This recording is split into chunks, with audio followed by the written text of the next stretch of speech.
With just 48 days to go until the general elections, none of Sierra Leone's political parties have launched their manifestos.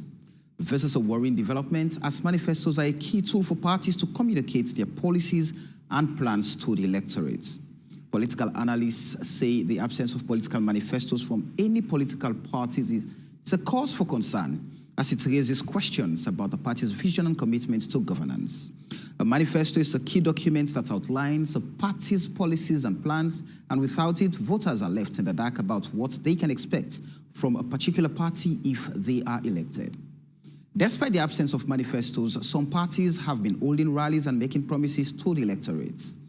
However, without a clear and comprehensive manifesto, voters are left to wonder whether these promises are realistic or achievable.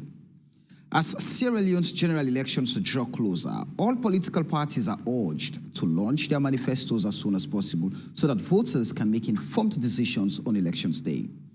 Tonight, we take a closer look at the implications of this situation for the upcoming elections. My name is Samuel Wise-Bangura, and this is AYV on Sunday. All right, good evening and a very warm welcome to AYV on Sunday here on AYV Television on Channel 53, on the STV Channel 399, on Radio FM 101.7, and on all our different social media platforms. Tonight, we're delving into the implications of the situation of no published manifesto yet in less than 2 months to the June 24th polls. You can follow us, drop your comments, ask your questions, just ensure that you tailor them to the issues being discussed here, and you can do so on the AYV News Facebook page. We'll find time to go through some of them later on when we shall join Sally Fuchano Kamara to go through some of those messages.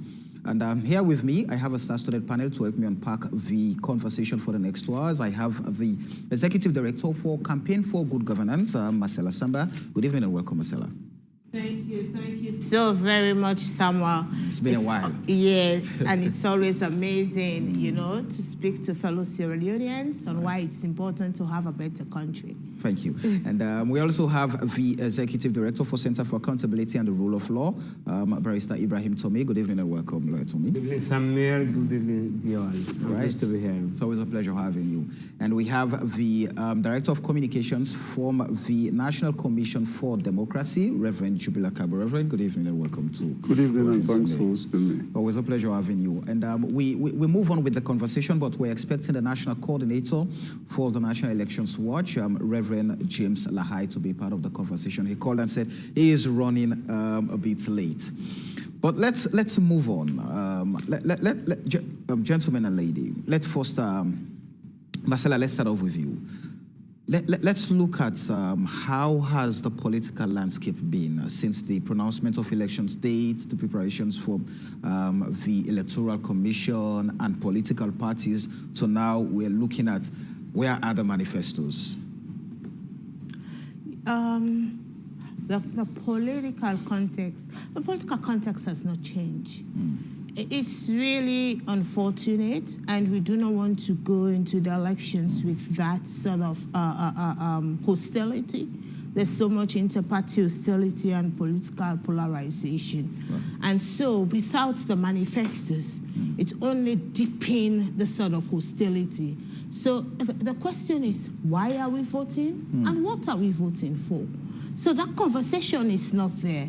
And so if we have been for a while with hostility and polarization, and then we're moving to the elections climate proper, you know, the elections are in phase. This is a cycle, right. You know, pre-elections, elections, and post. Right. And so we are well into the election cycle now. So if we move into the election cycle, and the pre-election phase was characterized by political polarization and hostility, that would be the sort of conflict that would be emanating. And people would think that, oh, the elections is about political party contestation, which is not the case. You just made a very brilliant introduction on AYV just now to say that what are the aims, what are the policies that we are talking about? And I think that's missing in the conversation. Right. And I thought that how, for example, can political party put forward their campaign team without having manifestos?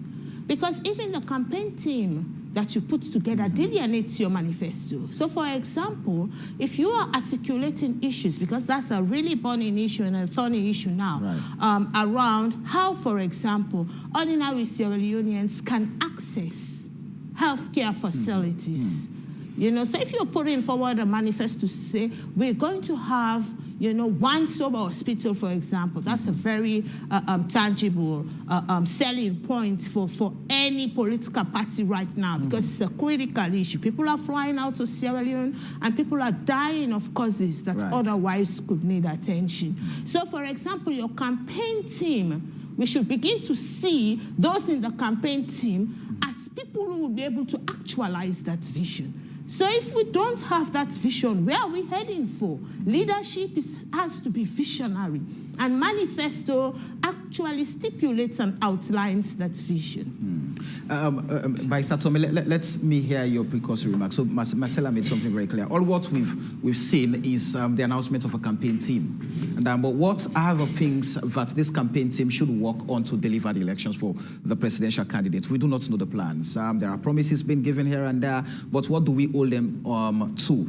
What are the policies that citizens should vote on at this point? We're in the dark as a nation. The good thing is that we are in a democracy, a multi-party democracy, although it has to be said, and no disrespect intended for the other political parties, this is pretty much a two-horse race at the presidential level. But it's good to see some form of plurality or more parties competing at the parliamentary level. Unfortunately, we may not get to see those policies perhaps until maybe 2 or 3 weeks or even later before the elections. But the reality is that, and unfortunately, again, this country, I don't think, and this is why we're having this conversation, we really want elections to be won or lost based on policies. Right. Sound policies, sound plans, realistic, smart plans, right? Unfortunately, it hasn't changed a lot, and I don't think it's going to change anytime soon. Elections are not lost or won largely on policies or what we call in manifestos there. They are won or lost on things that are not generally related to what political parties promise or don't promise. Because we have already, as a people, taken sides. I'm not saying there is no need for good policies, good manifestos. This place will change, and it is changing gradually. We're now looking forward to these policies, and hopefully we are going to be holding governments to account for the policies or promises, the pre-election promises they make. But the reason you haven't seen these policies or manifestos 2 months, 3 months, even 6 months before elections so that we can interrogate those, it's largely because, as I've said, it is not, at the end of the day, it is not what decides who wins or loses, because there are people, in fact, I was making a joke the other day, there are people who are constitutionally capable of voting for any other party other than red or green. By their constitution, they cannot see themselves doing anything otherwise. For those people, I've always said, in a country like ours, just go and write down your name in a ledger so we don't print ballot papers for you. Let's save money, right? For those people, unfortunately, is a significant majority of them, they do not care about what a party's manifesto says. Their mind is made up. Don't confuse me with your policies or your facts. That is where they are. That is not to say manifestos are not relevant. They are absolutely relevant. And like Marcella said, for me, if you put together a campaign team without having perhaps thought through or even disclosed your plans, it presupposes that you have already formed in your head what your plans are. And of course, that is the right thing to do. But it is only important, in my opinion, that you have put out a manifesto, and we now know that if he has Miss X on his campaign team, Miss X is somebody that we can trust on education, on healthcare delivery, on good governance credentials. You've got to have people on your campaign teams based on their credentials, their pedigree, what they can bring to the team, and it has to reflect your flagship promises, as it were, in the manifesto. Now, the fact that you've now constituted that campaign team suggests that, again, if you want to go by that standard, suggests that you are either going to make sure that the manifesto meets or is in line with the credentials of those people rather than what the realities of the country are and what you seek to address. Essentially, a manifesto should really reveal your views, that's your beliefs as a person, your intent, your aims and policies, but most importantly, your motivation. Why are you running for this position? We'll need to see that. And then give us an opportunity as citizens, for what it's worth.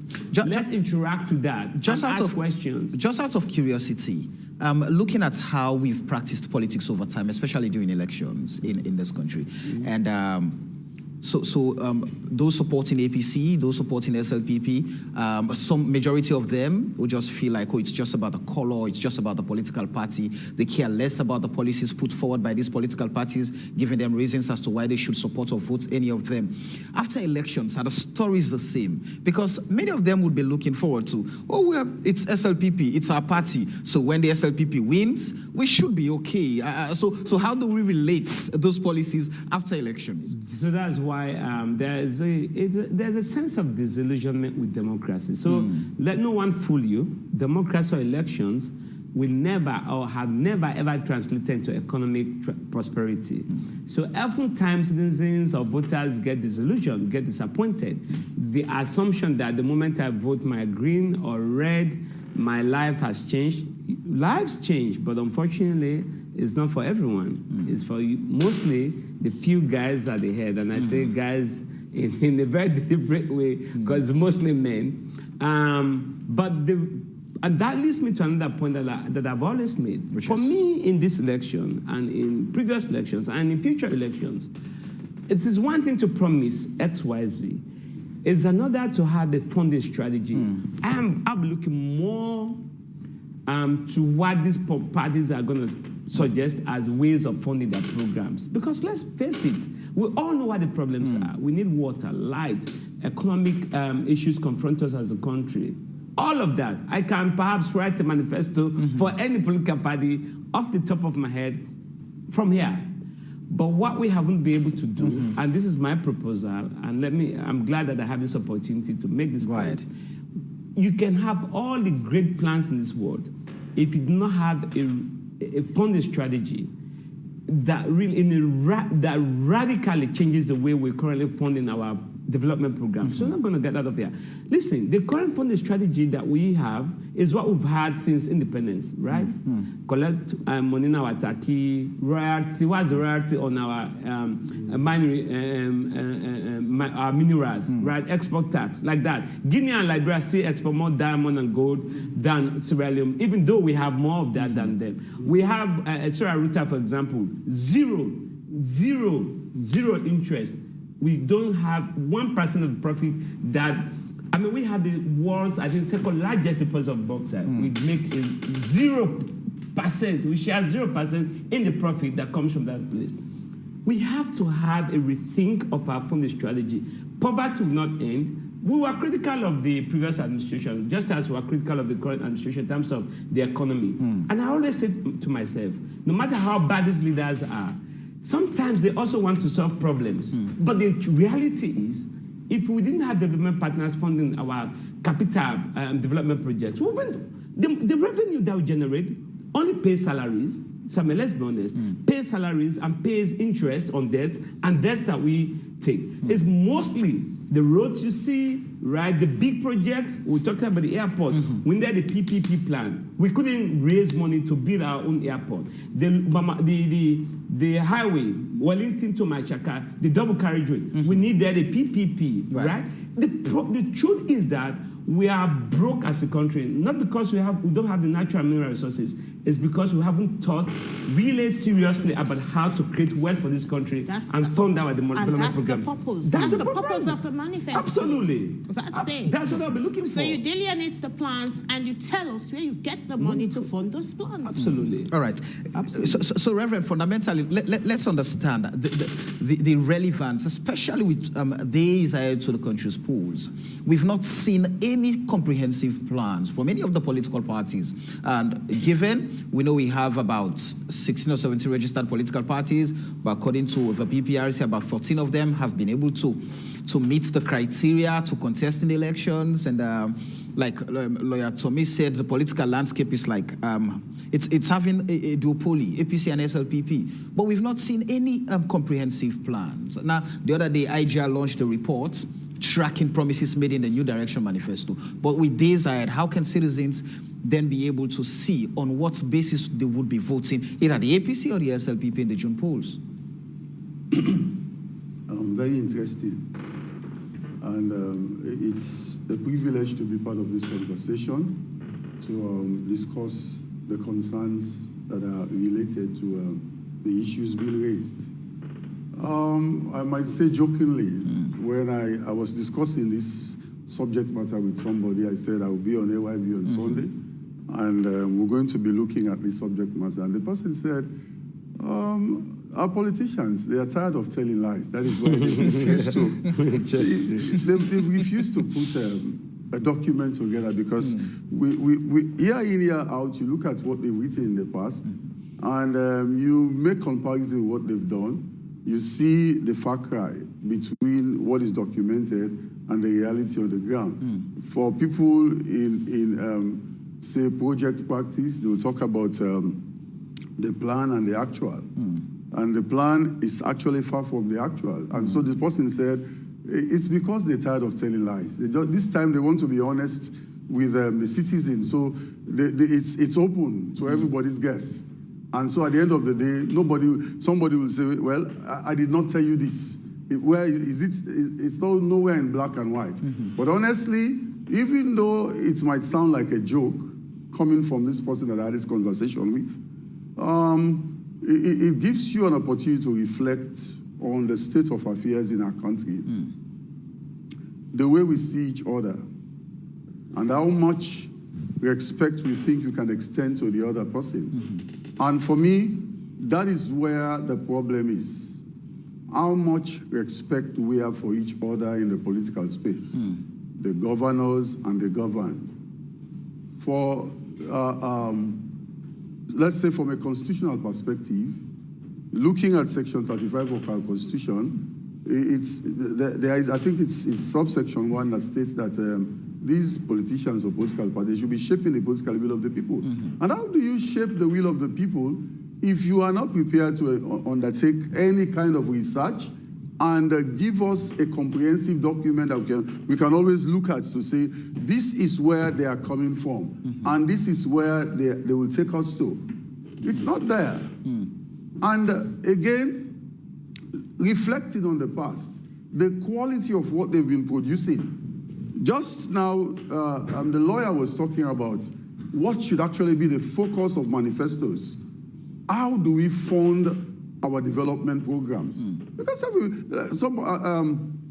think it's IGR in their 2018 Citizens Manifesto, they were saying almost everything is a priority. We know the needs.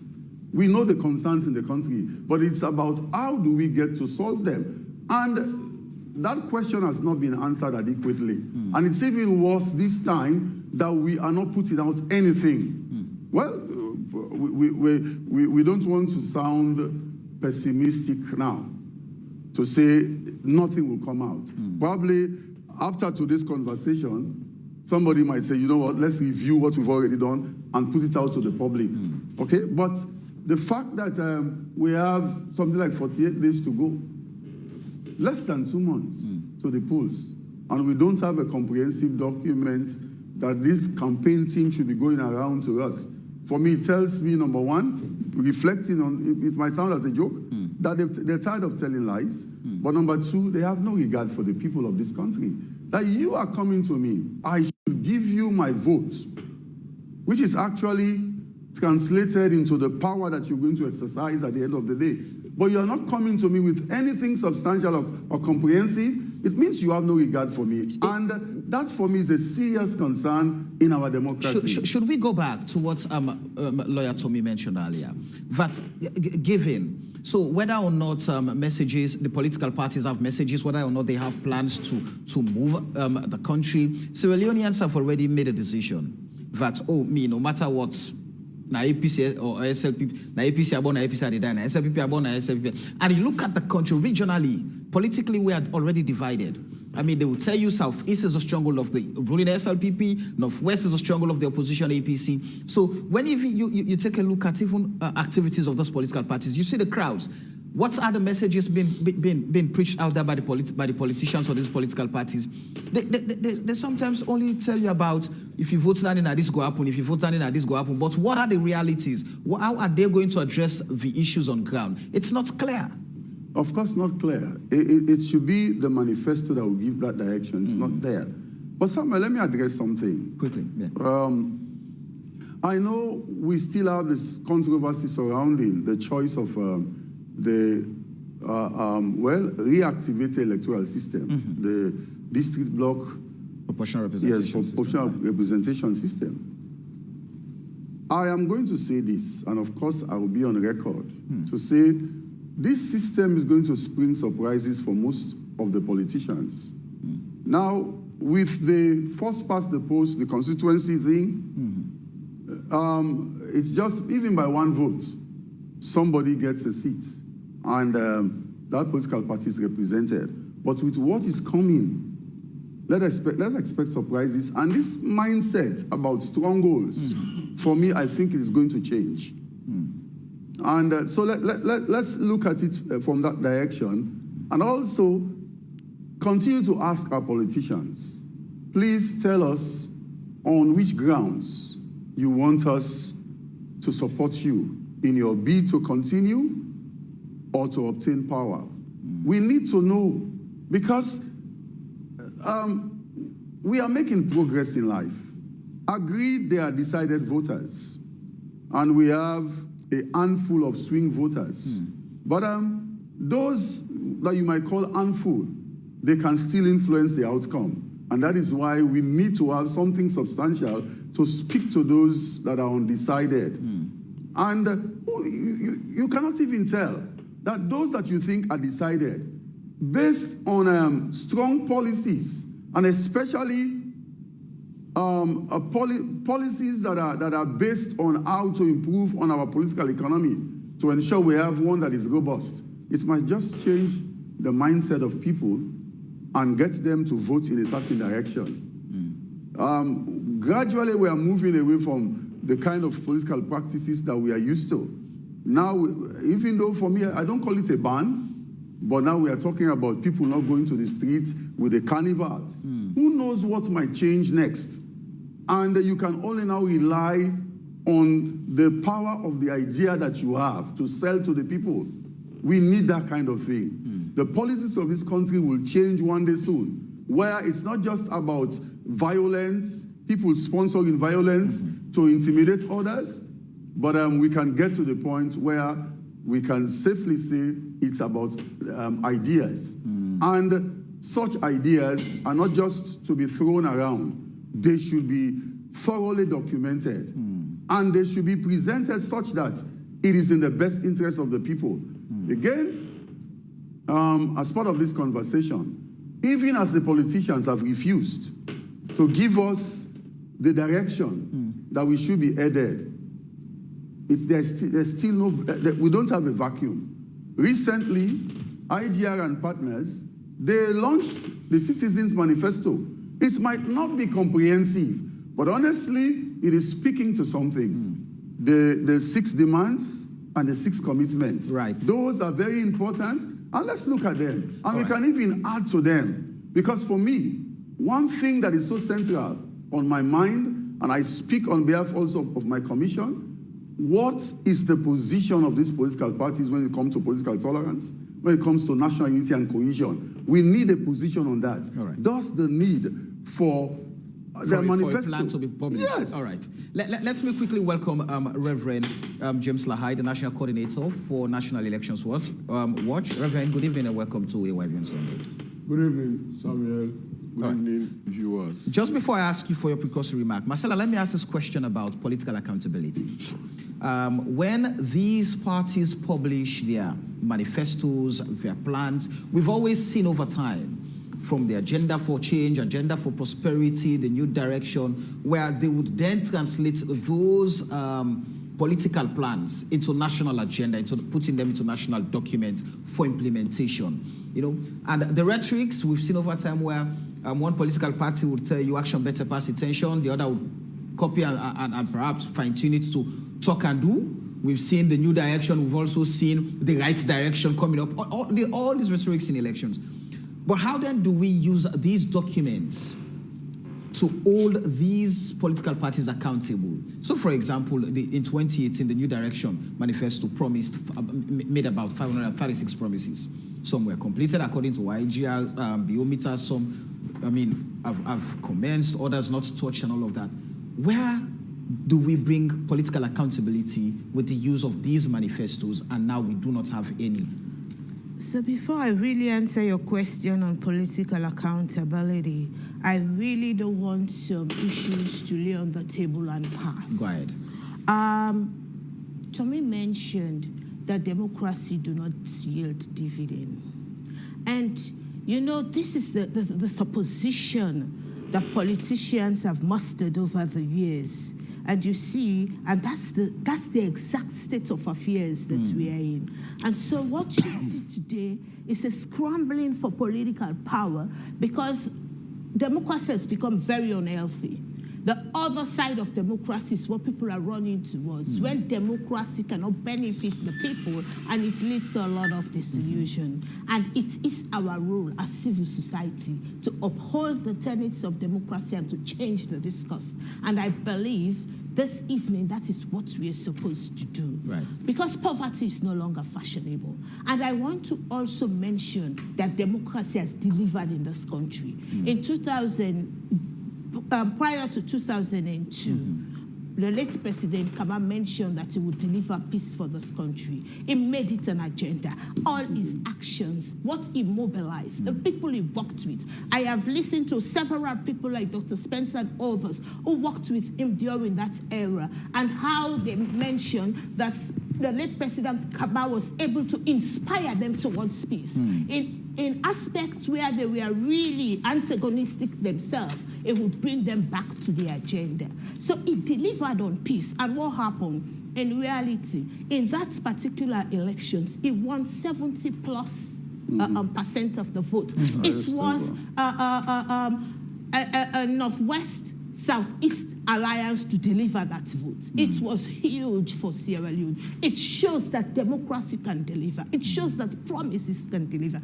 I remember in 2007, when we were moving towards the elections, Campaign for Good Governance erected a very big billboard at Congo Cross. Then again, we begin to wonder that, yes, democracy must deliver its dividend. And we needed electricity, we needed water, and we needed good roads. I remember BBC picked up that agenda and put it on their website, and it became the talk of the town. The election became an election of discourse. Discourse around roads, discourse around electricity. When the new government came to power in 2007, they made it an agenda item. So citizens must not relent. Yes, people are very disillusioned with what's happening, but we must not relent. It is our role and our responsibility to make these demands for politicians. What I see today, what is filling the void is what Reverend articulated very clearly. What is filling the void is sponsoring violence, because they know that when they talk to X and say, this person is against your tribe, it spurs up some sensitivity within the individual. The individual becomes emotive and ready for tension. That is not the discussion on elections. The discussion on elections is about what do I hope to see in the next 5 years. The regime that is coming to power, what will change in my life and what will change for the benefit of this country. Poverty is no longer fashionable. In an era of globalization, we don't want next governments to come to power. We are in an economic crisis, say what you may. Whoever is coming to power needs to articulate an economic trajectory to transform this country. If not, we are all doomed. You see the way the Leone is losing its value. So we need economic policies that would transcend above what is happening globally. We all know that the aftermath of COVID has put Sierra Leone and other countries, not just Sierra Leone, in a very precarious situation because the entire supply chain in the world has been distorted. Now, we need leaders who will be able to look at homegrown initiatives, informal systems to transform them and bring economic realities and benefits for the citizens. So we cannot divorce this issue of manifestos. They are critical. We want to hear what would be our fate. We want a country that our lives would be better. And if you ask a question on democratic accountability, that is what is democratic accountability. Because at the end of the day, what happens is that citizens would want to see what you did in your last 5 years and what exactly you want to profile. And what are we going to hold you accountable on when your term comes to an end if you did not tell us what you want to do? So we really need to hear from the political parties. Yes, Tommy said yes, the two-horse race. We need to hear from the two lead parties and others. Because there are some policies, when we discuss this, because what we're supposed to be doing is not to discuss theory at the moment. When a panel of this nation sits, we should be interrogating both policies. And again, the growing parties, I don't call them smaller parties because they have something they bring on the table. When the growing parties to put forward their plans, we might be able to extract some ideas and push and sell it to them. The Citizens Manifesto is also out. Civil society led by IGR has done that. We should be able to muster and mobilize support and ideas. For me, that is accountability. Because in the final analysis, when you don't have a plan, that is when you begin to muster violence. That is when you begin to consider how you can shut civil society down, because we'll be talking anyway. That is when you begin to critically close down accountability institutions because you don't have a vision to deliver. Let's quickly listen to the precursory remark of Reverend James Lahai from National Elections Watch. I'm just trying to establish contact with the two political parties to apparently tell Sierra Leoneans why they've not been able to publish their manifesto yet, but soon would speak to CDI at Tunis, who is the National Publicity Secretary for the opposition All People's Congress Party, and Mohamed Rahman Soare, who is the communications leader for the Sierra Leone People's Party in the campaign. It doubles as the Minister of Information and Communications. But quickly, Reverend James Lahai, how concerned is the National Elections Watch that 48 days to the June 24th polls, we've not been able to see political manifestos from any of the political parties? Their policies have not been communicated in a comprehensive manner for Sierra Leoneans to make informed decisions. How concerned is new? We are very concerned because though Marcella and other speakers are saying that we are making gains, this attitude is like speaking differently. This attitude is like amplifying the fact that political parties no longer have regard for what the people feel, because they will always have their way. If you look at the 2023 political circle activities, you have several things that were injected into the circle that were big surprises and things nobody thought would happen. And these things have happened, and they hold, and this is what we are working towards. Less than a year to the elections, a major change in our electoral was injected. From the first past the post to the district block proportional representation system. And as citizens, we accepted it because there was no major resistance to say, no, we can't accept this. Because how can we start a political circle with one system of elections, then midway we switch to another one, almost in the opposite? And this is coming in the background where we have started to make some gains. Remember, in 2018, though there were street rallies, Reverend is calling them carnivals, because they are more like carnivals, actually. But there was effort on the part of political parties to go to communities and talk to people. People started questioning the issue of voting for people they've never seen. And you saw people going in my community. It's a very hard to reach community. Political parties went there with the candidates. That was a very big game. And now the PR system has come where the face of the candidates no longer matters. It's the political party. So that's a minus. And then also, there was this issue of the midterm census.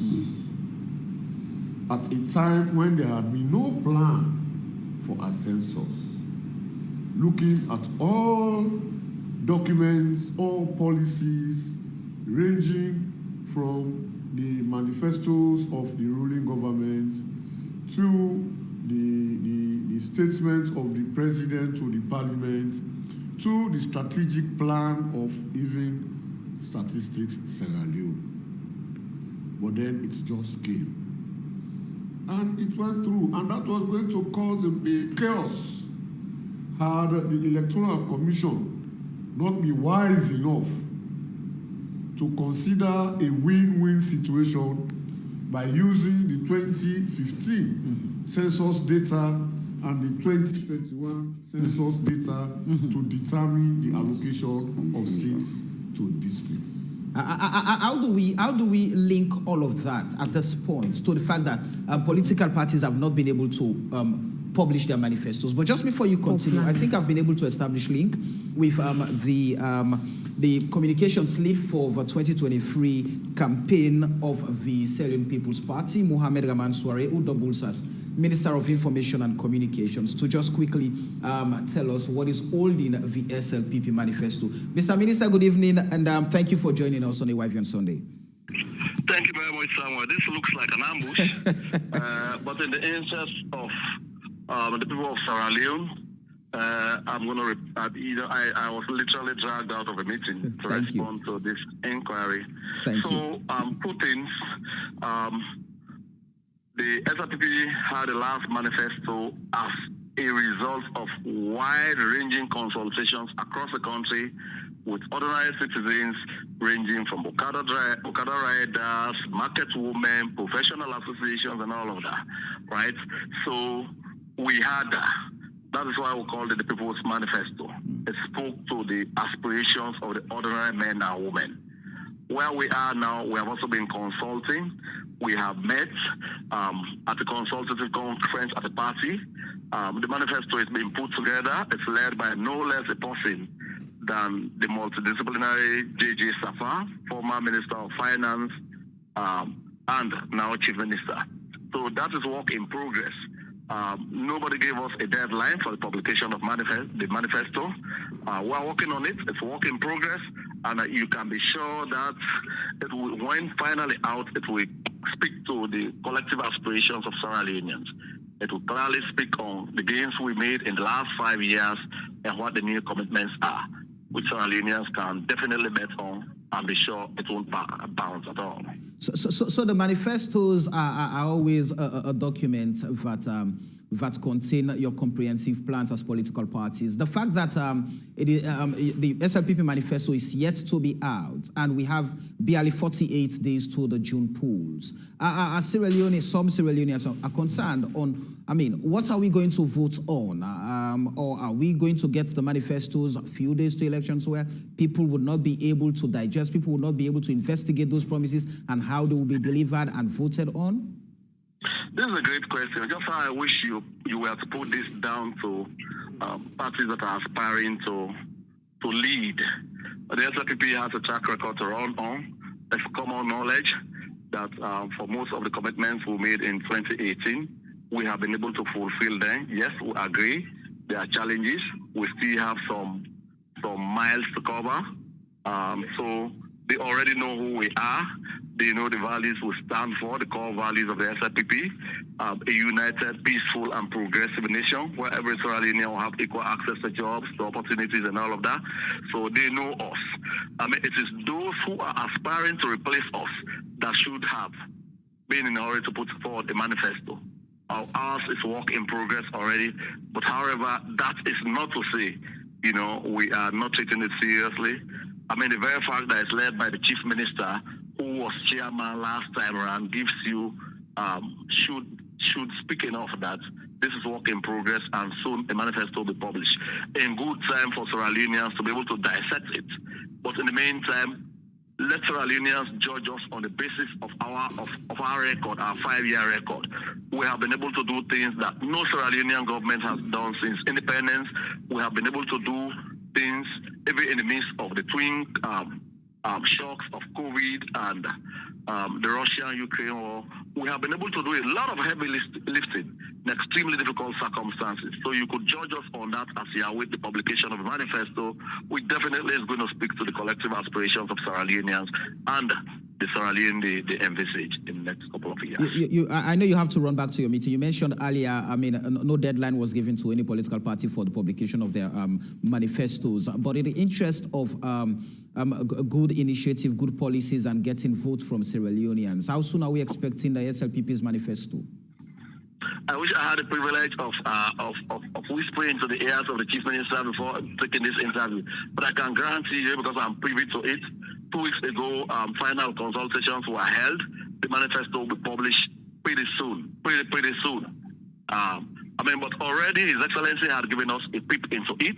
He has said he is going to consolidate the gains we have made together in the free quality education. We will have to emphasize mainstream agriculture as a new thing to do, because the president is very keen on ensuring that Sierra Leoneans are able to feed themselves, right? They are able to grow what they eat and eat what they grow. So many things. Already you have an insight. If this were a leakage, it is a leakage that's already out there for Sierra Leoneans to think about. He is very concerned about job creation for young people. So, the key issues are out there. But the manifesto will officially be published. And like all other things, SLPP, it will be very consultative. It will be public. And we will encourage as much debate about the manifesto as we possibly could garner. Thank you very much, Mohamed Rahman Swari, Minister of Information and Communication, who doubles as the communications lead for the SLPP 2023 campaign. We're also trying to establish link now with CD Yaya Tunis, who is the National Publicity Secretary for the Opposition All People's Congress Party, to share with us, to give us some insights into the preparation of the party's manifesto ahead of the June 24th polls. When you were making your submission, I asked a question about the things you've mentioned, the happenings over time, the direct link between them and the manifesto as we head to the June 24th polls. But I think, I have to hold you that we've been joined by CD Yaya Tunis, who is on the phone there, who is the National Publicity Secretary of the Opposition All People's Congress Party. CD, good evening, and thank you very much for accepting to speak to us in such a short notice. But just quickly, Sierra Leoneans are concerned that the APC, like all other political parties, is yet to publish its manifesto. Why is that? What is happening? Well, let us understand, Samuel. First of all, thank you very much for getting me on. This has clearly been a call from many Sierra Leoneans, but let us understand that the elections goes through processes.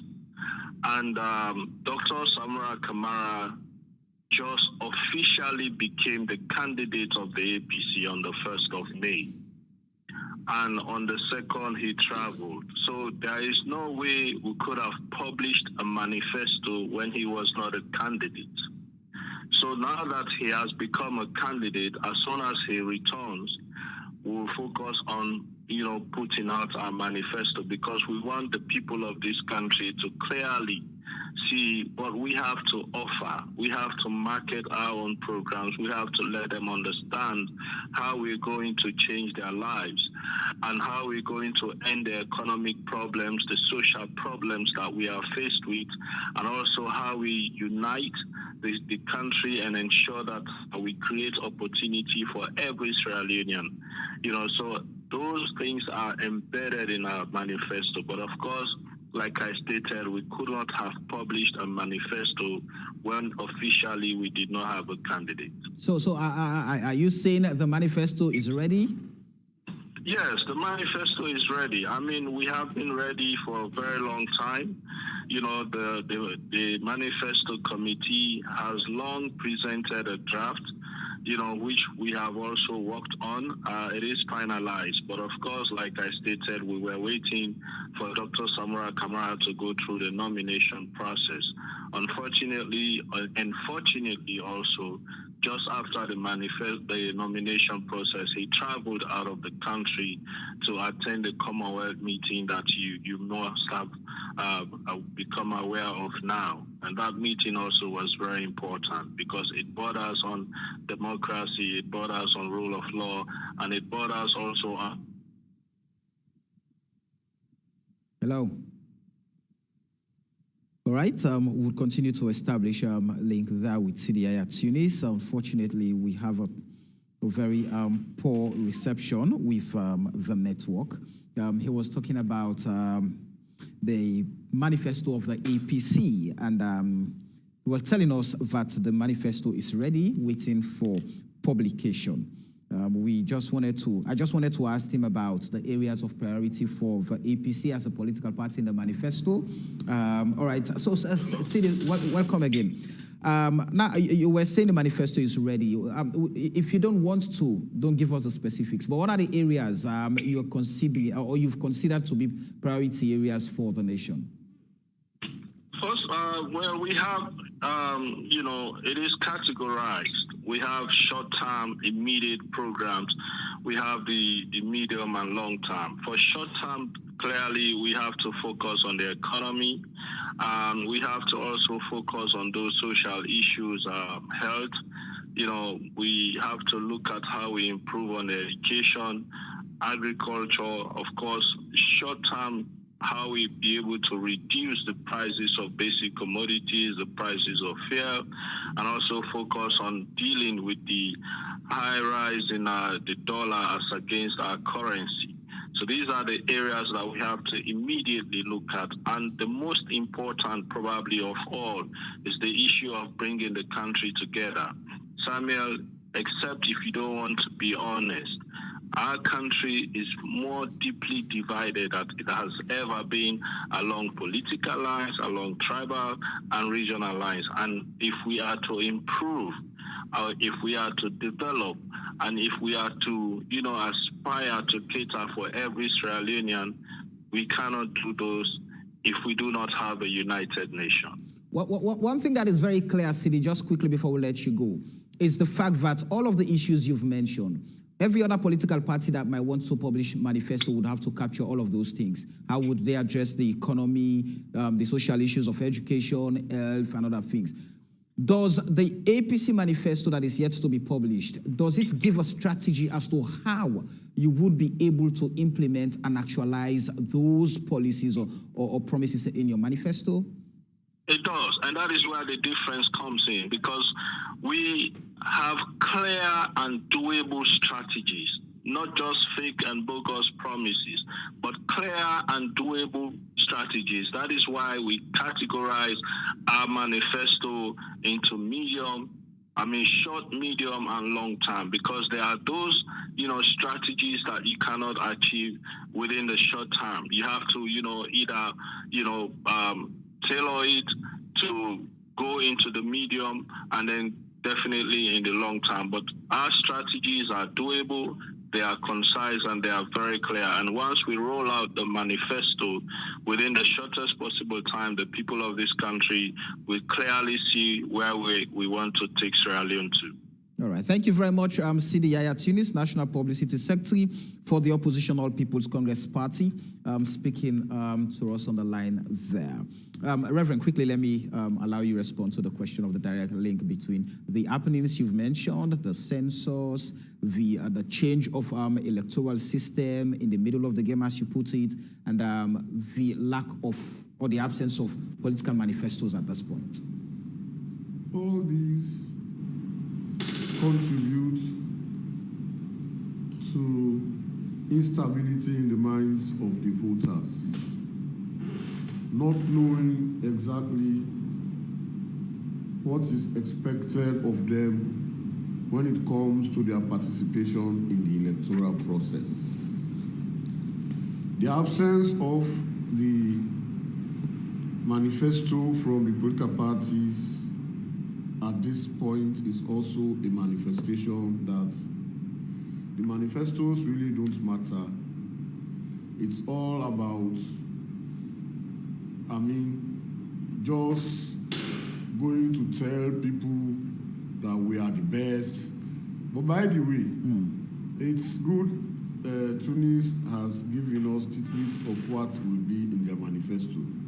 And that's not going to be any different from what the SFPP will be coming with and any of the other political parties. So the issue here actually, I think the focus should not be so much on the manifesto, though it is good because that is how you will take to bring them to accountability. But it's about the character of the individuals that are vying for the leadership of this country. What's like their disposition like? What's their conduct? How can we judge them? You know, we need to interrogate the individuals that want to take these positions, just like we'll be interested in the manifestos that they bring. Because we have not in the past had any robust mechanism of actually letting these manifestos be explained to the public and how it's going to be actualized. Just like you asked that question to Tunis. They will tell you they will be doing this, they will be doing this, they will be doing that. But how are they going to do it? It's always going to be absent. And that's where the confusion is. Anybody can tell you they can do anything. You can break the sky. As long as I'm not obliged to tell you how I'm going to break it. Tomorrow I come and I tell you, I tried, I went up the palm tree, I was up the mountain, but you know, the sky seemed to be moving away. So next time I will try another strategy. So you see, this all boils down to the respect that our politicians have for the people of this country. All right. As a people, we have become so complacent. We have become, you know, we seem to forget too soon. And that is why you would see, just after the election, the very strong supporters will be the first to start to cry that things are not working the way it should be working. All right. Marcella, quickly, let me hear you on basically the things that have been submitted by both political parties here tonight with regards to their manifestos and how that will translate into actions and get Sierra Leoneans to vote on them. After the both responses, I became even much more worried. How so? You know, you just ask about accountability, and one of the fundamental pillars of good governance is responsiveness. And Reverend James Lai just mentioned about complacency. And that's why I'm worried, because it seems as if complacency is setting into our democracy. But so let me mention this. Manifestos are not a wish list. Everything in Sierra Leone is a priority. Right. But we need to look at those sectors that can realistically accelerate growth. Because that is the phase we need to move into development. Since 2002, for the post-conflict reconstruction. And that was when we thought that a national agenda would be useful. Because then with a national transformation agenda, which would be highly consultative and cross-party, when political parties want to develop their own agendas, which we call manifestos, they will have a bite from the national agenda. And then us as citizens will be able to measure to what extent we are party A or party B able to pick from the national agenda and deliver. But unfortunately, the Vision 2025 did not translate. Political parties, after the poverty reduction strategy won, political parties deviated and wanted a self-centered plan to actually take the accolades as the party. So you find out that it has been disjointed. It's very repetitive. You find out that records are not there. Record keeping is a problem. We are not following a pathway. So that when a new government comes, it takes another direction. Totally lost cause of the order. Sidi mentioned that the flag bearer is away. One of the things we need to note that even before choosing a flag bearer, the political party must have a direction. That's what is called the manifesto, the political party manifesto. And we look at who the flag bearers are and say, based on these policies that we have put in place as a party, X is the most suitable person to drive this policy and by extension translate it to the country. And then when the candidate comes to power, the candidate tease out, because the political party manifesto will be big and you only have 5 years to deliver, the candidate tease out 1, 2, 3 top priorities that by the time I leave office in 5 years or my first term, I would have been able to deliver on these expectations. That's how manifestos work. So when you choose candidates, you also choose candidates on the manifesto. How, for example, if we do a quick investigation right now, Vox Pop, on the number of councillors who have gone into the nomination list, or the MPs who have gone into nomination list, and ask them, what's your role and responsibility as a councillor? I bet a number of them have only taken symbol without knowing why they are coming to office. And that's where we begin to miss it. And so this conversation is very important. And I think the political parties must understand that it's very forward-looking. We should not lose sight of why we need to put forward an agenda for the next 5 years. And I believe such an agenda has to be consultative. I don't have any problems if political parties are articulating the same thing, because definitely you're speaking to the context. Right. And that agenda must be context realistic. We look at our own unique problems as Sierra Leoneans and look at strategies as to how to address those problems. There are no there are no qualms if they are the same, because we are speaking to the same context. But let it be consultative and let it be result-oriented. Right. Lawyer Tommy, how does the absence of a political manifesto, how would that affect the quality of governance? I don't think we've ever had a case, at least since 1996, where we have had a government without a manifesto. There's always a manifesto. I think the timing. We all agree on the fact that we always have, we have had party manifestos as well as what seems to be like national development plans from Agenda 2025. We had in 2013 this Conference on Transformation and Development, right? That produced a document that was supposed to provide a blueprint. I would even argue that the TRC report is a blueprint for development. So we have always had plans, blueprints. It's a question is we haven't diligently, scrupulously, implemented them. And so our business, obviously, as citizens, generally, is to ask why, and perhaps and to hold political parties at this point, and then government after elections to account, to make sure that what they have promised. And the thing about promises or manifestos, Samuel, that they've got to be smart, right?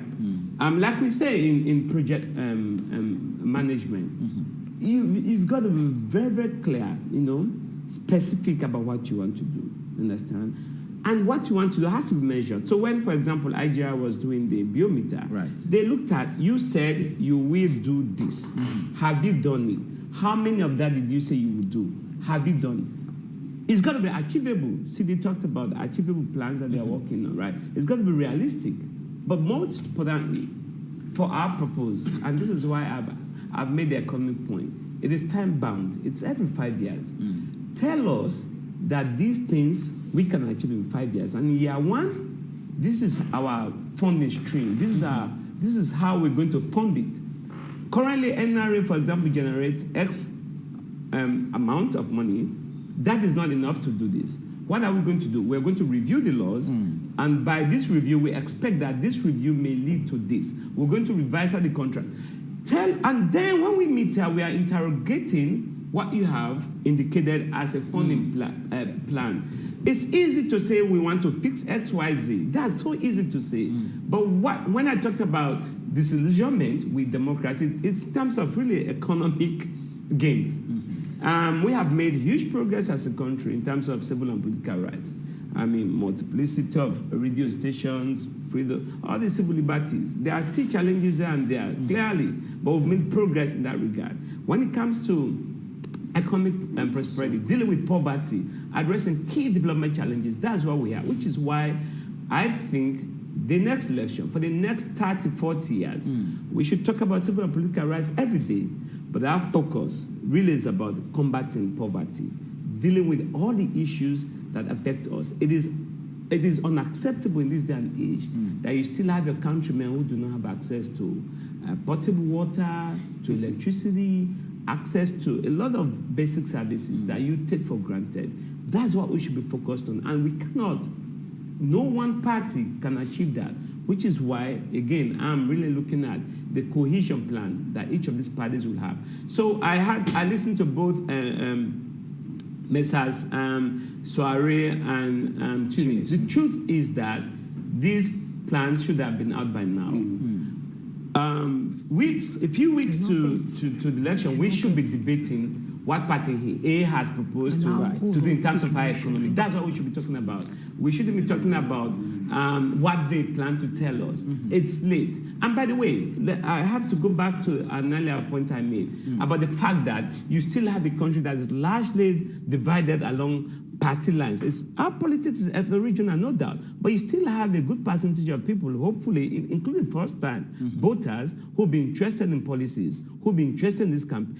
The reason we need those is when we have platforms like this, we interact with those policies, those manifestos, we can make, in a way, an assessment of who has, and there's nothing wrong for us or even the media to say on the economy, which party has a better plan on women, on social cohesion, on things like that. That's what we should be doing to help perhaps hold the political parties to account. But even before the elections, they can tweak their manifestos, right, based on the feedback.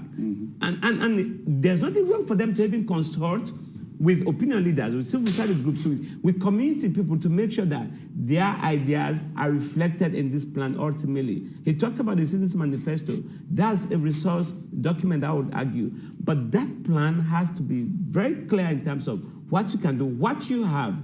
Right now, what do we have? I'd like to say a manifesto that says, as a country, this is what we currently have.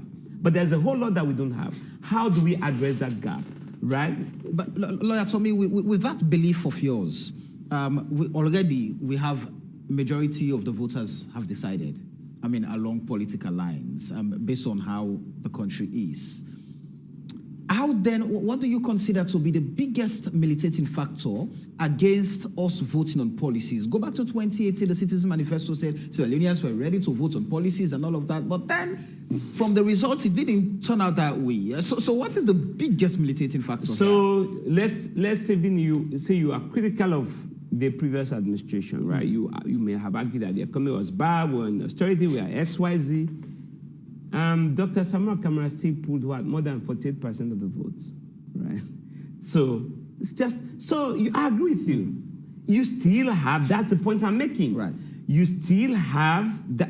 If you did say there was for any reason by election today in Kinema, Kailam, you would almost easily determine the outcome.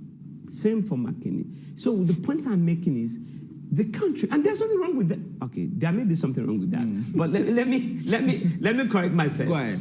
But what I wanted to say is it is not unique to Sierra Leone. Let's don't be too hard on ourselves. In the US, you have what? Blue states, red states. In the UK, you have conservative. So let's don't pretend like this is unique to Sierra Leone. What I think we're trying to do is those who sit in the middle, the 5%, the 10%, the 15%, we're trying to grow that number. And the only thing, in my opinion, one of the things that may grow that percentage of people who will think along policy lines is education. When you get liberated, I'm sorry, to be honest, I had Marcella say, oh, even before the party chooses or elects a flag bearer, the party has a plan, a manifesto. That manifesto now informs the party members who meet at the delegates convention to choose who can best deliver the party's plan. It doesn't work.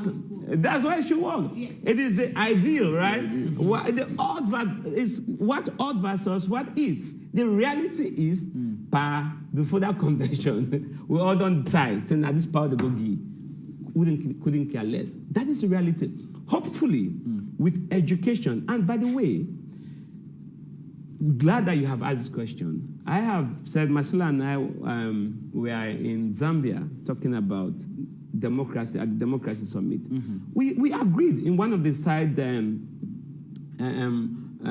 events that democracy as we know it has not and does not automatically translate into economic prosperity and cohesion.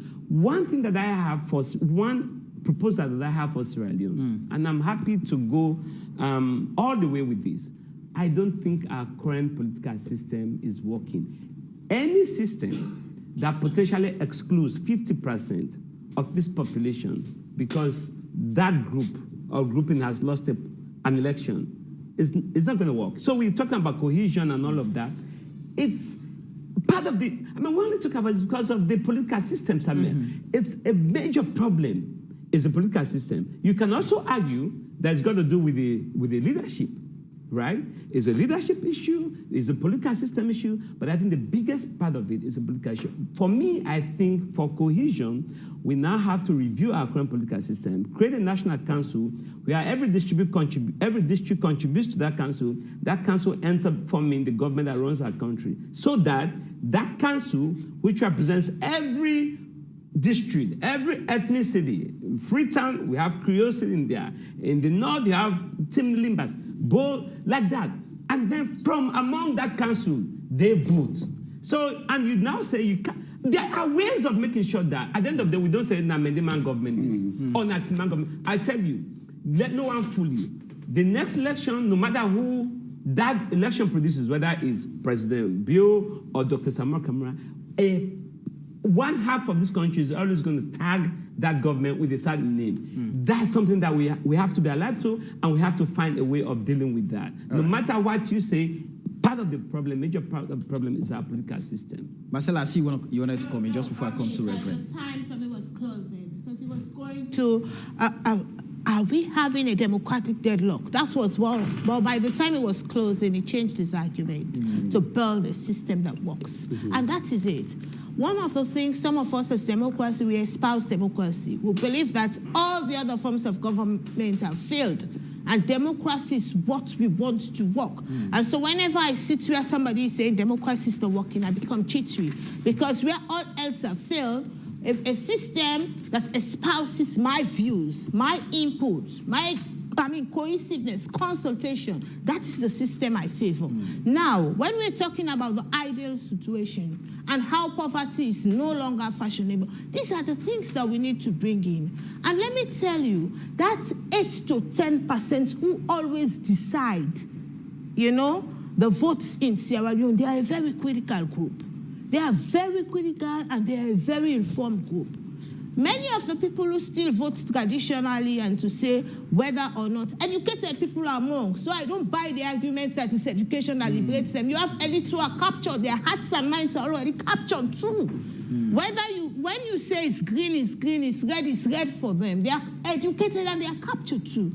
What we need are liberal minds who would think that this particular system that we are in, the current political system, would not deliver anything to this country. We will continue to be poor and poorer. If we run a country on reward, we run a country without a plan. And that was what Reverend was articulating. When he talked about the midterm census and he talked about changing elections in the middle of, the electoral calendar, middle or tail end of the electoral calendar. That means there were no plans.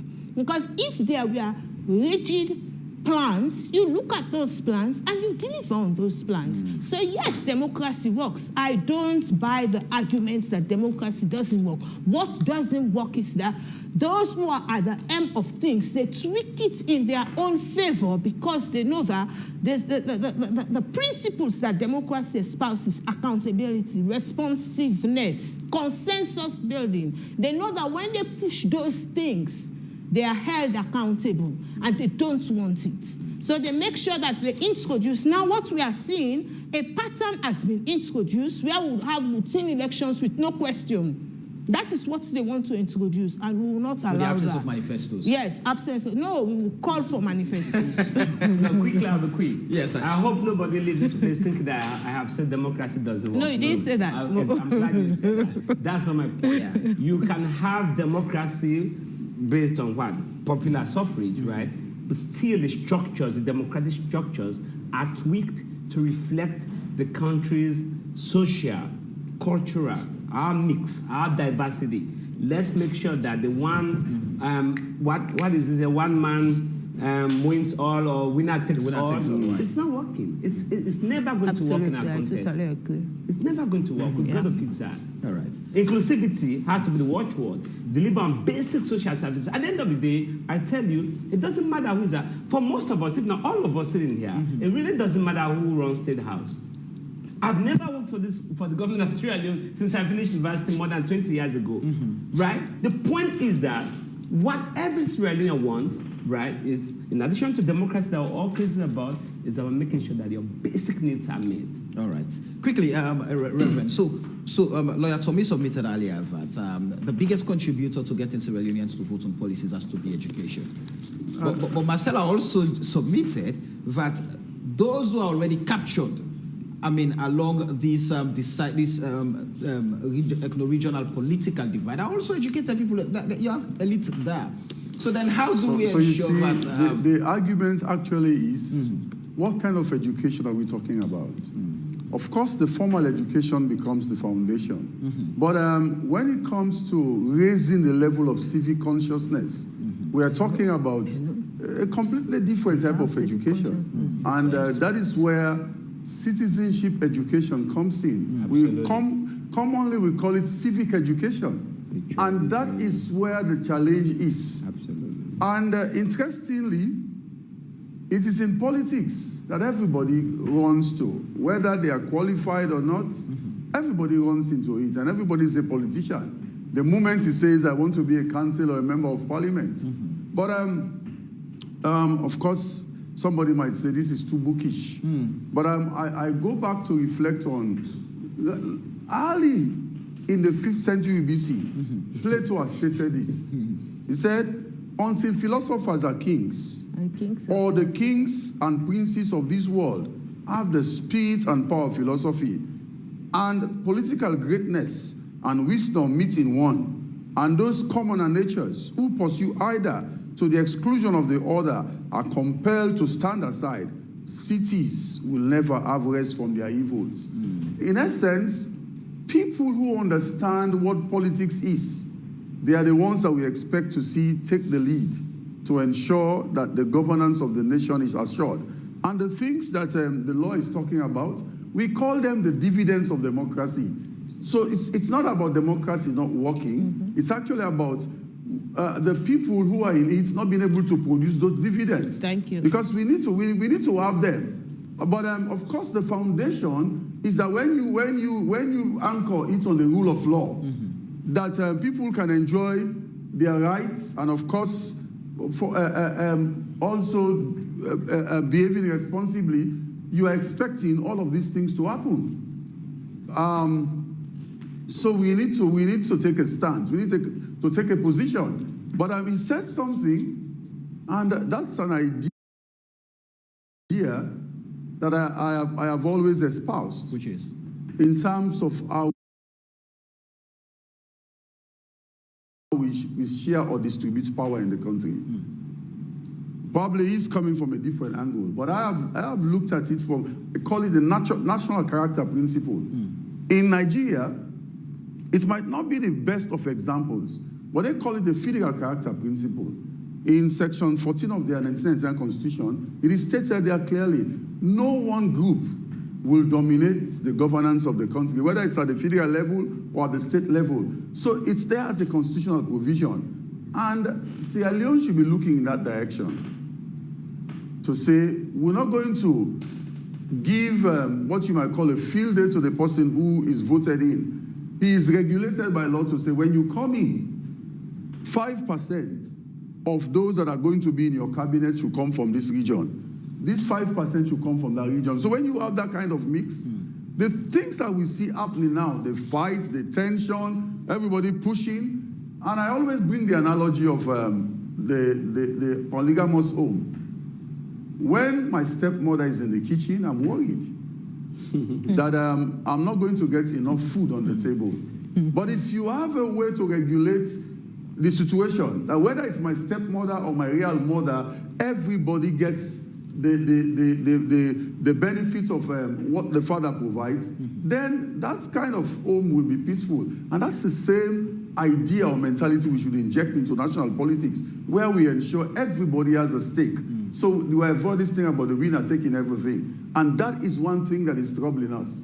Because somebody assumes, if it's not my party in power, we're going to be struggling for the next 5 years. But when we can address that with equal opportunities provided for everybody, and then we can go to what lawyer said, it does not matter who goes to State House. But until that is done, people are going to be concerned about who goes to State House. So you will see people fighting, people putting every kind of resistance to ensure it is their own person. I know Samuel, if he goes there, he'll remember Reverend. But whether it is Samuel or not, if the regulations are there, and we don't just base them on wishful thinking, and that is where I have a challenge with what our politicians have started with, the absence of a direction. And it's the same, because the laws are not there to guide them as to what they should do, they are now even bringing it to manifestos, which we've always used to say, okay, this should guide, tell us what they want to bring on the table. But now they're taking, they want this, tactically they're taking it off. So if you, the experts, have submitted that what we have is a fledgling democracy, then with the absence of political manifestos, how worse does it make it? Or you are allowing the situation to deteriorate further. It's like you have erected the structure, and for it to be a complete structure, you need the windows, you need the doors. But if the doors are not there, the windows are not there, the house is not painted, honestly, there are several other challenges that you're going to face if you choose to enter that house. Even though somebody might say, well, it has a roof, all the walls are intact, but there are certain things are not there. And we must not encourage this kind of situation. Two things from the responses of our politicians. The one said a deadline was not given to them. Honestly, I wish he had not said that. And the other one said, it is dependent on this person. That is why it's not out. We want to see our political parties as institutions, national institutions that are responsive to the needs of the people, not based on the whims and caprices of any person. One person goes in, another person goes out, the institution stays. And that is how we must look at our institutions in this country, so that it does not matter whether it is Reverend or somebody else. The National Commission for Democracy continues. It's the same that we expect from all other national institutions, and political parties are national institutions, and they must be accountable to the people, and they must avoid excuses that honestly cannot stand the test of time. So please, politicians, you are to shape our political will, and we expect you not just about the things that you say. People can sit one day, based on their mood, They say one thing and the next moment it will change. But when it is documented, following due processes, we can always take that and use it as, well, not as a weapon against you, but to remind you about the things that you said. And that is exactly what we want for the people of this country. If they cannot give it to us, the citizens must make a demand. And our voices are being presented tonight to the politicians to say, it is a must. Give us your manifesto. Tell us why we must vote for you and not the other person. All right. You know, let's quickly join Salifu Chiono-Kamara in our studio to give us what some of our followers on Facebook have been sending in. Salifu. All right. Thank you, Samuel. And the first message I will take tonight is from Stephen Nyali, who says, when PPRC said, let us force politicians to tell us their plans in town hall meetings or school fields, we the citizens said, no, we want to dance in the street. And again, Stephen, he says, how many people will have time to read 200 to 300-page manifesto? He answered, 1%. That's why we need those guys to come out and explain and answer difficult questions in our town hall. We are tired of street dancing. And Yoki Mori Musa says, kudos, Marcella, for your view on the presentation, because we need this country to go forward, not backward. I think these two political parties' manifestos should work properly as people want in this country. And there are many complimentary messages for all of the panelists today. And I think this shows that the people have missed, especially Marcella. You need to come always so that the people will hear from you. And Dr. Tonia Musa says, manifesto hardly manifests in quality or quantity. And Lamin Denke says, CSOs have failed us to come out to hold elections bodies and government accountable on critical issues. The people have made up their minds despite manifestos. And Samuel Akinbade says, all parties that have won elections after the war have worked to the script of their manifestos. The question is, to what extent have their manifestos affected the populace, and how far have the population helped them after election to realize these ideals, which manifestos are? And Faya Musa says, this time around, we are going to vote based on performance, character, values, and realistic manifestos. And Absamba Kamara says, please let's use the PRSP again, because all these manifestos are not working for our nation. And the last message I will take for today is a question to CSOs. They say, where do the powers of civil society stop? Are they just there to talk to us or talk about the issues? Does their power go beyond that? What I have seen over the years is CSO's accountability has mainly been in the media, where government is less serious about what you say. SLPP has just scored a gold on CSOs that they don't have a time ban to submit a manifesto. So back to you, Samuel. Thank you very much, Salifu Chiono-Kamara, for taking some of the messages that have been sent on Facebook by our followers. Now, let me come back to you. I'll start off with you, Reverend, just quickly. With the contributions of our followers, some of our followers on Facebook, and with the submissions that all of you have made here.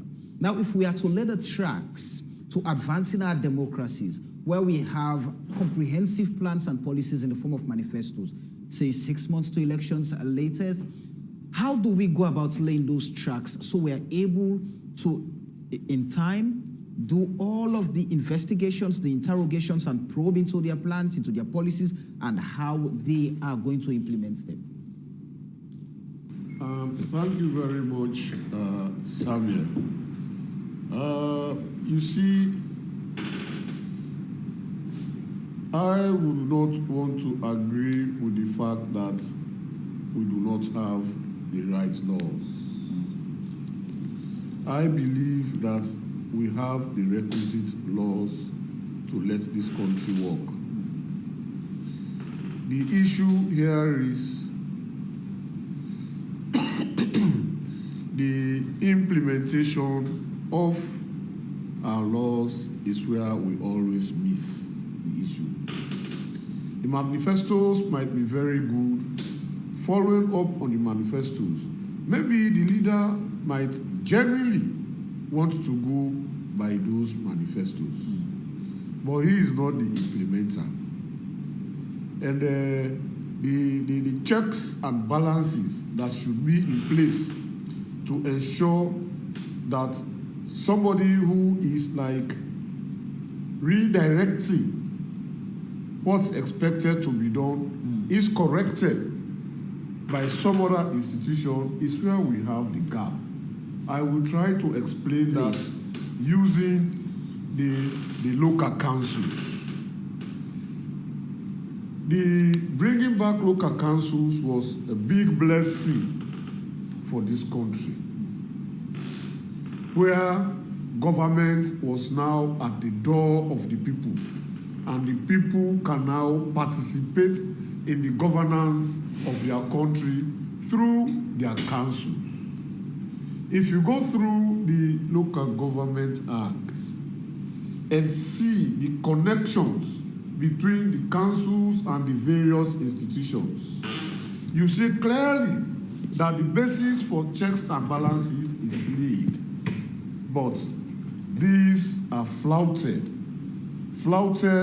by people who are in authority who should ensure that things happen. For example, in the Local Government Act, we have the ward committees. Every ward is expected to have a committee that should be the development engine of that ward.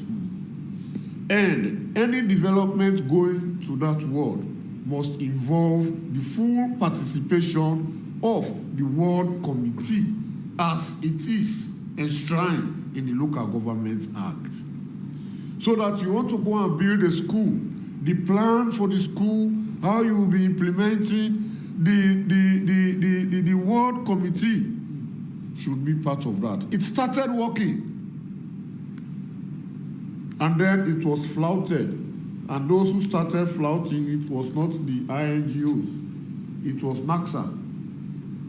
And this thing is very interesting. First, the councillors started to do things without the ward committees, and there was no resistance. And then the chairman and the CA started doing things without the councillor. And the councillor cannot go back to the ward committee because he had already started, and so the people are no longer used to taking these things to them to be part of the decisions. This is one way people own projects. This is one way people believe that, in fact, they are participating in governance. But then, the leadership will always flout those good policies. Because let me tell you, Samuel, our poverty I like to be practical. We all will be at the same level. And then somebody would come into governance. And immediately, there's a big change in the status and affluence of this person who has come into governance. So assuming the checks and balances were strong, I want to believe that this affluence would have been spread across what's supposed to be in communities. Because it is that which should go to the communities that is going to the individual. And therefore, the individual is becoming more affluent than the community is expected to be serving. Right. Marcella, what should we concentrate on? How should we get the political parties to own up and at least give us a comprehensive plan months ahead of elections. You see, now I'm caught between, I want to follow up on certain conversation that Tommy laid and Reverend, and then Reverend James like, you know, I've already put so nicely the decentralization plan on the table. And I also want to pick up a few of the messages Salif read. But let me say thank you so much to the Texas. It shows that people want to hear policies. Right. I mean, I don't have problems if people want to sing and dance democracy. We are a traditional society. Our culture is important. We can also write about when they sing and dance democracy, they also put in messages around what they want. There's no problem if people want to sing and dance democracy in their own way, but we should not forget about the policies. Don't think that dancing is wrong. Right. I prefer people dancing than fighting. But then the policies, and a number of the texts articulate that. I want to congratulate them for that. But Tommy and Reverend, yeah, we have two Reverend on the table. This panel is blessed. This is blessed. It's a blessed panel. But you mentioned about looking at a national governance system that is inclusive. I tell you, we are reinventing the conversation. This conversation was had in 2004 when we looked at over-centralization of power. And if over-centralization of power was put forward as one of the foremost reasons for the civil conflict, how can we diffuse and decentralize? And that was the response. Decentralization was the answer to what you mentioned. What you call federalism in Nigeria is decentralization in Sierra Leone. So what should happen is that the resources, as Reverend James Lai says, that are sitting in the hands of individuals, no, central government should play a monitoring role. Resources should go to the local councils, and that is the development engine to the people. And so all the political contestations we are having in the center should not be there. Now we begin to interrogate the national budget. The national budget sits here in Freetown. No, what should happen in Freetown is policies. In terms of resources, is to go to the community. So we have the Bo City Council and the District Council in Bo looking at what their immediate needs are, and resources are allocated for those needs. And equally, the people should be inspired to also have homegrown resources to function the council. I mean, so when we are talking that, until we have a system, no.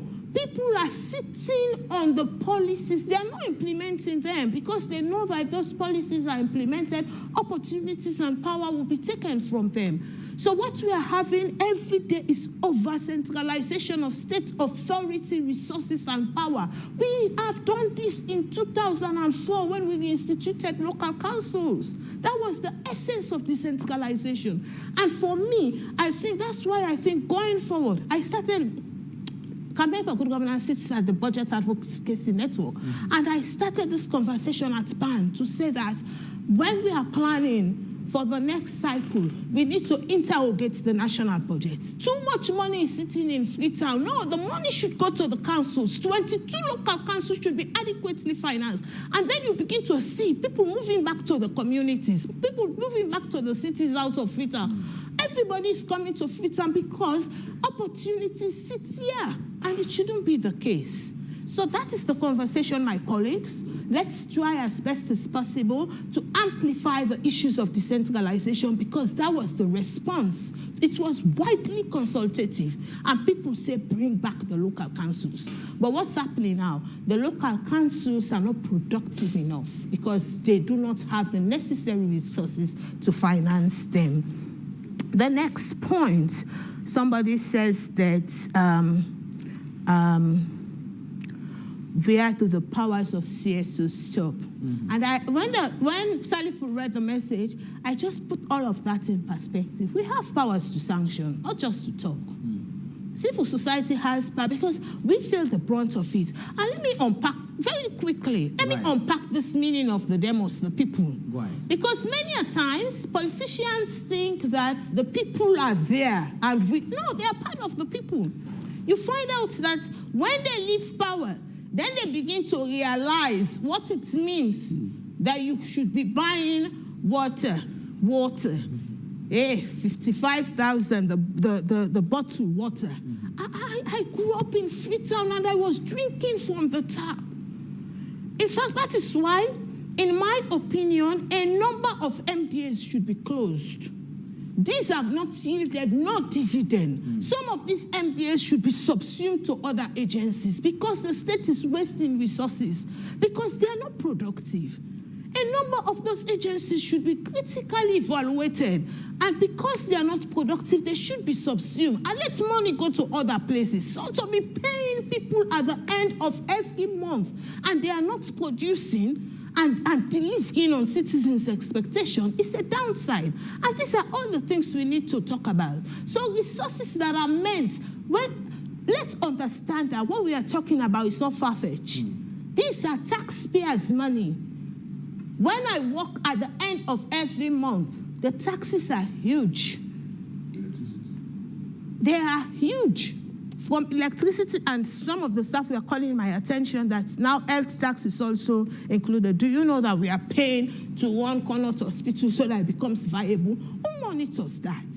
The taxes are used, it's taxpayers' money. So we have a say that where the money should be used, where it should go to. And it's not to fund the lifestyle of a politician. No. Of course, I want my politician to look good. Don't feel that I have issues with that. But not at the detriment of the masses. So it is important to put these issues on the agenda. And that is why I want to appeal to the political parties. Let the manifesto speak an agenda issue. So that, remember, the new direction, the free quality education was high on the agenda. Right. It would have its challenges. I mean, the minister alluded to some of these issues. But then you find out that across the country, everybody knew that the President Bio government has free quality education as top on the agenda. Now, when I've done a number of elections in various contexts, in various continents, as soon as you get into the elections atmosphere, they say, what are the top 3 issues of these elections? Believe you me, you ask me, Marcella, what are the top 3 issues of Sierra Leone elections? I don't know, because I am not feeling it. I'm not hearing the conversation. And we need that conversation, quite honestly, because as we have said on this table, we have all agreed that poverty is no longer fashionable. All right. Lawyer Tommy, how do we chart a path that would lead to us discussing issues, discussing policies based on what the parties would want to deliver? How do they plan to solve the crisis or the problems of the monumental abject poverty we've been talking about in Sierra Leone? I think there are ways we can affect not just the content of those manifestos, but also the discussions on those manifestos. I think one initiative that we have talked about here is the Citizens Manifesto. And the thing I like about that Citizens Manifesto initiative is not just the fact that we are proposing what the next administration to do, but we are also making commitments as citizens, right? Because, and sometimes, as we have all agreed, I hope, on this panel, on delivery of basic services,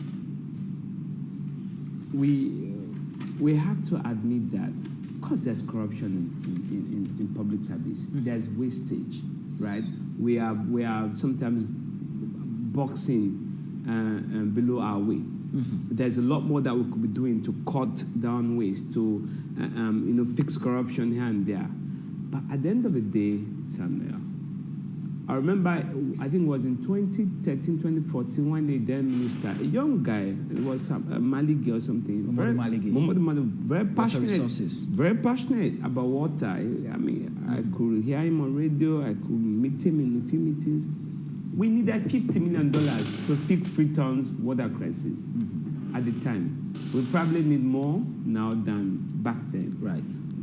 Which government is going to just say, you take $50 million and let's forget about pay? So at the end of the day, sometimes, when we, and I have made this point on this program previously, the biggest conversation that we should be having, in addition to holding our government to account, making sure that there's good behavior, their attitudes change, all of that.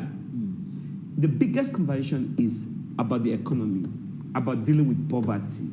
So let's talk about illicit capital flow, for example. How do you explain the fact that a company comes in here, spends $2 million, and then ships away $30 million, leaves less than 500,000, and you sit there and still think that they are going to deliver electricity for you? We don't have, let's put it, we are too broke to provide electricity for all of Sierra Leone right now. How do we fix that? We're not going to fix that by just collecting the pittance we collect from NRA. No, it's not going to happen. We have to think about radical ways of creating wealth for this country. It's a broke country. Listen, I have said this. And that's why I really want to see the big ideas in the manifestos that we're talking about. I'll tell you, you see the manifestos and you say the next 5 years, nothing's going to change. Things are going to get worse based on what they put in the manifesto. So we have talked a lot. And the person asked, what else can civil society do beyond talking? Of course, there's a lot that we can do. But ultimately, remember, I'm just a voter like you are. I'm just a citizen like you are. What we have decided to do is to come together as a group or as institutions to speak, to help educate, to hold government to account. But who says it is the job of one organization or 5 organizations or 10 organizations to do that accountability work? Every citizen has a right to participate in the governance of your country. What we have done is to institutionalize it, but it doesn't have to be institutionalized. You can hold your parliamentarian to account. So now on the issue of manifesto, I know ultimately it's going to be about the parties, but I like to see individual candidates. For example, independent candidates, the few that I imagine, or even the parliamentary candidates, right? Local council, mayoral candidates, we need to see their manifestos. What is it that you want to do differently? You understand? But like Marcella said, and I agree absolutely on the issue of decentralization. You may have your plans as a councillor or as a mayoral candidate, as a district council chairman. If the funds are not coming through, and if you're not innovative as well to raise or increase what they call own source revenue, right? It's not going to happen for you. I don't want to make this all about money. There are things that we need money to fix. There are things that our attitudes need to change about. Our behaviors need to change.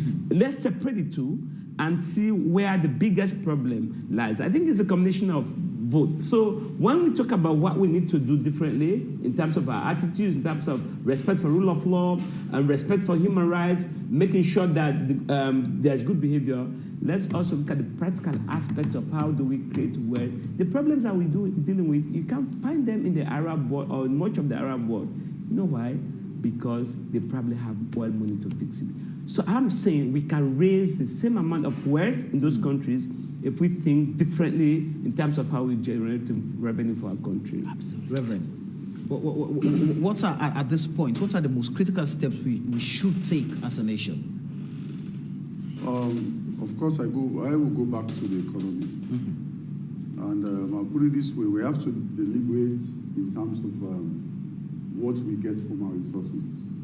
These are the things that we are. But the reality has been they are benefiting outsiders more than they are benefiting us. Absolutely. So we have to go back to the drawing table and make more demands by being deliberate. If you check the Constitution, looking at our economic objectives, it's clearly stated that we're supposed to harness the resources of this nation in the best interest of the people. But that is what we've not done over time. I'm taking an expression from Achebe. How can you live along the river Niger in this context? Here, in our case, the river Oke, and you still wash your face with spittle. Absolutely. That is the irony of the century. And that is the problem we are facing as a country. And our politicians have not addressed that problem over time. They are interested in the comfort that they receive because of their privileged position. Absolutely. But our politicians in this country, it's high time they started realizing that you are voted into that office because of the people, not just because of yourself. Yes, naturally, automatically, the moment you become president, minister, member of parliament, there are certain things that you benefit from. But let's see such benefits actually going down to the people because you are there on their behalf. And for me, with the manifestos that we are demanding, there should be a portion that speaks to how we address our natural resources and how we can get more from it, and not the other way around. If you go to New York up till now, even though it was in 1972, they are still discussing how we sold the Star of Sierra Leone. And other diamonds that we've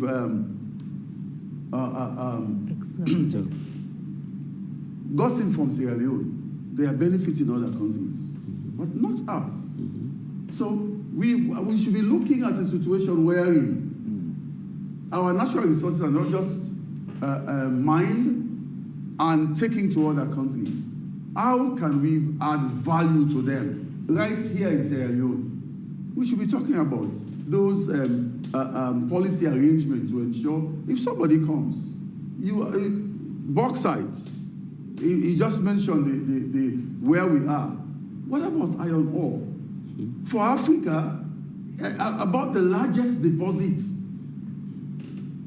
And what do we have to show for that? Go to Lonsar and see that community. It's honestly a shame. But it is our politicians who should help change the narrative in that direction. I agree. It's not the ordinary man. Yep. And we must make a demand. As they present to us their manifestos, they should tell us, in addition to some of the things that I've already mentioned about political tolerance, national unity and cohesion, they should tell us about their agenda regarding our natural resources, how these natural resources can actually benefit us, because that's a constitutional provision. And not to forget, for most of the time we've concentrated on what we're going to do, not how we're doing it.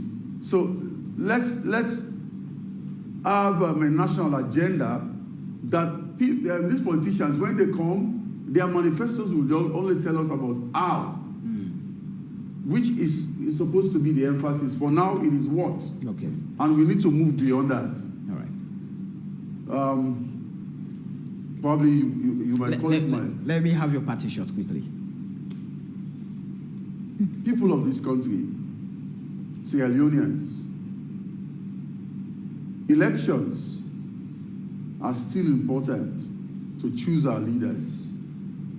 Use your conscience, vote wisely, so that you not regret that decision for the next 5 years.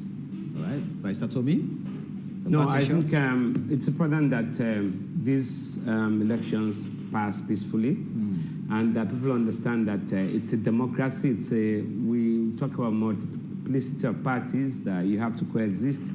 We cannot all support the same party. You'll be calling for autocracy. So if you say you believe in democracy, you have to understand that other political parties exist and people have a right to support their political parties. And they don't have to have the reason for supporting any political party. It's just their right to support.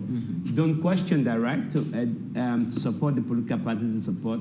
What you have to do is to coexist with them and make sure that you comply with the laws of the country and be peaceful in these elections. Political parties, especially the two major political parties, have a responsibility to release their manifestos as soon as possible, perhaps next week, to give all of us a chance to review. For example, we'll be reviewing along a number of lines, along accountability, rule of law. For me, as a personal project, really, I like to see what they are. I'm going to propose in terms of economy. It's not just the short-term fixes. We have all seen these short-term fixes don't help us. Poverty has been with us since independence. It's getting worse, right? It's because we have not dealt with the economic aspect of it. That's what I like to say, and I hope that after this conversation, they will think seriously about that. Marcella? Goma Valley Water Company without water. 21st century, people fetching water from the drainage. Universities where students don't have chairs to sit on and tables. Universities where they have to be hanging from the windows. These are things that are no longer fashionable. Slums are no longer fashionable. People deserve decent housing. People should not be dying from ailments that are curable. It is not acceptable. Politicians would be running for office on the 24th of June, 2023. What do you have for us as Sierra Leoneans? We are citizens, we are asking the questions, and we are putting forward the demand. It is incumbent that the political parties present to us top agenda items for these elections. We do not want to see that particular space filled with void of violence, bickering, hate speeches, and misinformation. What that does is already adds salt to injury, and we do not want that situation. We do not want to see a situation where the entire election is about peace, peace, peace. No, we should not be fighting. Please put down the tension and let's talk. Democracy presupposes dialogue. Let's talk. Talk to us. I have identified those basic of issues. I don't want to see, as a Sierra Leonean, a Sierra Leone where we come again for another 5 years and citizens do not have access to safe and clean drinking water. That has long passed. So articulate it. Tell us where we will get the money to finance those plans, and then we'll start having the conversation. Right. Thank you very much. Reverend? Yeah, James Lahai, I want to speak to those who want to take power. Anybody who is going to win, please take care of the disconnect between the government and the people. Empower the people by giving them the space to take part in decision making in the country. It will help you. You might have very good intentions. You may mean everything you put in your manifesto, but when your management of that manifesto disconnects the people, you are going to definitely have problems. Go back to the decentralization policy. Examine it properly. Look at the linkages. Watch how even policies should be developed. How district council plans should be developed as it is in the Local Government Act. Going back to the various wards, doing the needs assessment by the very people. And when you come to the disbursement, let the people know what is going to them and what that which is going to them is expected to do. So they have a way of following up on whether what has been sent to them is what has arrived and what it has come for. It's actually what it is being implemented for. By that way, you are going to succeed. All right. I'm not going to the big things of those. These ones, the laws are there. It's just a matter of giving the power back to the people. Thank you. Thank you. And this is where we end tonight's program. Thank you all for honoring our invitation, Reverend James Lahai, Marcella Samba, Lawyer Ibrahim Tomi, and Reverend Jibrila Kabu. Thank you very much. And thank you very much to you, our viewers and our listeners, and those of you who commented on the program on the AYV News Facebook page. We're sorry we couldn't take all of your messages, but a repeat on AYV channel 33 of the show comes up on Thursday at 10 p.m. Be sure to catch a fresh edition on this program next week, same time here on AYV. Up next is our AYV Primetime News. The show has been AYV on Sunday. My name is Samuel Weisbangora saying have a lovely night and wishing you all the best of week ahead. Thank you.